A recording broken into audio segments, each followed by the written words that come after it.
Assalamualaikum warahmatullahi wabarakatuh. Perkenalkan, nama saya Nurutun Jana. Saya di sini ingin membahas sedikit mengenai pengukuran budaya kerja secara umum dan secara Islam.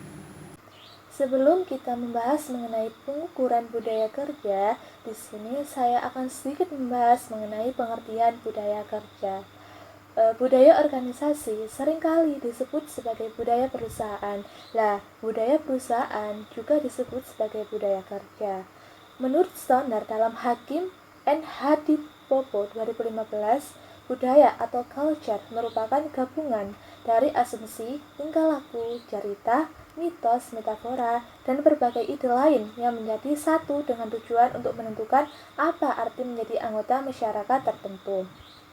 Organisasi merupakan suatu kesatuan sosial dari sekelompok manusia yang saling berinteraksi menurut suatu pola, sehingga anggota organisasi kelompok tersebut memiliki fungsi dan tugasnya masing-masing. Jadi dapat disimpulkan bahwa budaya organisasi merupakan suatu sistem nilai yang diperoleh dan akan dikembangkan oleh organisasi dan pola kebiasaan dan falsafah dasar pendirinya yang terbentuk menjadi aturan yang nantinya digunakan sebagai pedoman atau acuan dalam berpikir dan bertindak dalam mencapai tujuan organisasi. Sedangkan untuk budaya kerja merupakan sekumpulan pola perilaku yang sudah melekat secara keseluruhan pada diri setiap individu dalam sebuah organisasi. Dalam Islam, Rasulullah ini adalah sebagai pusat dari teladan kita, sehingga budaya organisasi Islam hendaknya memiliki sifat nubuwah yang diwujudkan dalam 3 prinsip, yaitu Robbaniyah atau ketuhanan, nilai akhlak, nilai kemanusiaan, dan nilai pertengahan atau keseimbangan dan keadilan. Selanjutnya, saya akan membahas mengenai pengukuran budaya kerja secara umum. Dalam pengukuran budaya kerja, terdapat indikator-indikator yang digunakan sebagai alat untuk mengukur budaya kerja. Untuk yang pertama, kita akan membahas mengenai indikator budaya kerja menurut Tali Ziduhudro. Untuk yang pertama yaitu kebiasaan, di mana kebiasaan ini itu terbentuk dari cara, sikap, perilaku seseorang dalam bekerja. Nah, kebiasaan ini ditunjukkan dengan mampu tidaknya seorang pegawai tersebut melaksanakan hak dan kewajibannya, baik itu kewajiban pribadi maupun kewajiban kelompok. Untuk yang kedua yaitu peraturan. Demi menjaga ketertiban dan kenyamanan dari para karyawan saat melaksanakan tugasnya, maka diperlukan untuk membentuk sebuah peraturan. Nah, peraturan ini merupakan sesuatu yang menjadi dasar, acuan, patokan yang dibuat oleh perusahaan atau organisasi yang bertujuan untuk membatasi sikap atau tingkah laku pegawai, yang mana jika pegawai tersebut melanggar peraturan tersebut akan mendapatkan hukuman atau sanksi.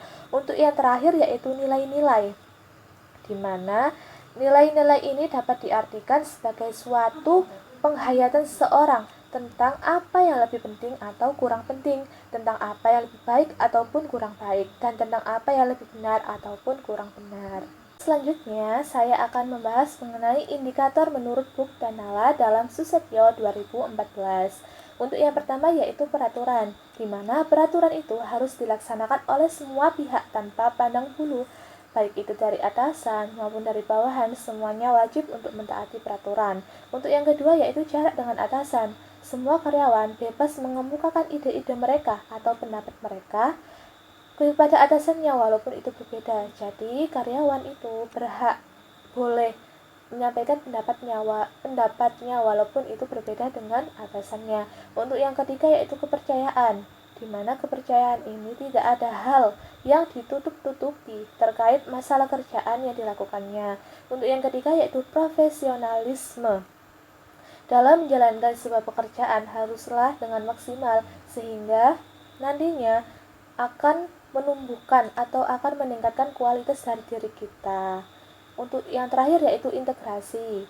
Menjalin hubungan kerja dengan para karyawan haruslah didasari dengan sikap ramah, karena dengan bersikap ramah kita akan mendapatkan banyak manfaat, contohnya seperti nyaman dalam bekerja, orang yang kita ajak bicara juga akan menghormati kita dan bersemangat juga karena kita ramah dalam bersikap. Selanjutnya, saya akan membahas mengenai pengukuran budaya kerja secara Islam.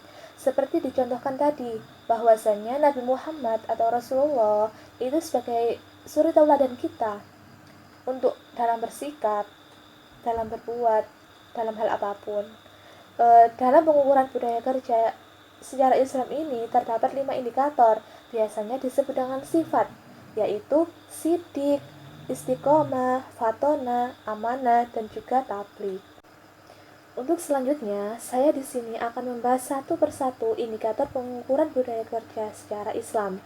Untuk yang pertama yaitu sidik, di mana sidik ini memiliki arti jujur.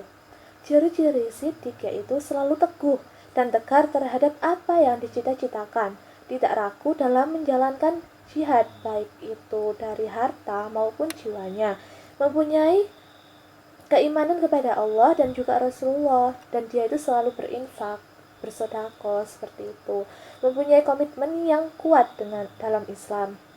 Dalam sebuah pekerjaan, sidik ini dikeluarkan dalam bentuk kesanggupannya dan ketepatannya dalam menjalankan tugas-tugas yang sudah diberikan.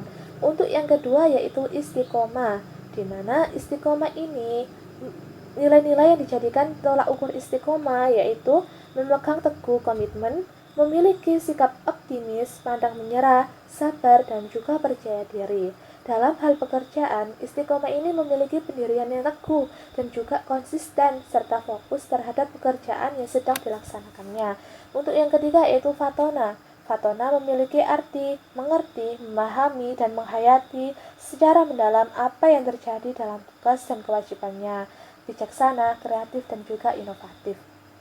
Untuk selanjutnya yaitu amanah. Amanah yaitu kesetiaan, ketulusan hati, kepercayaan.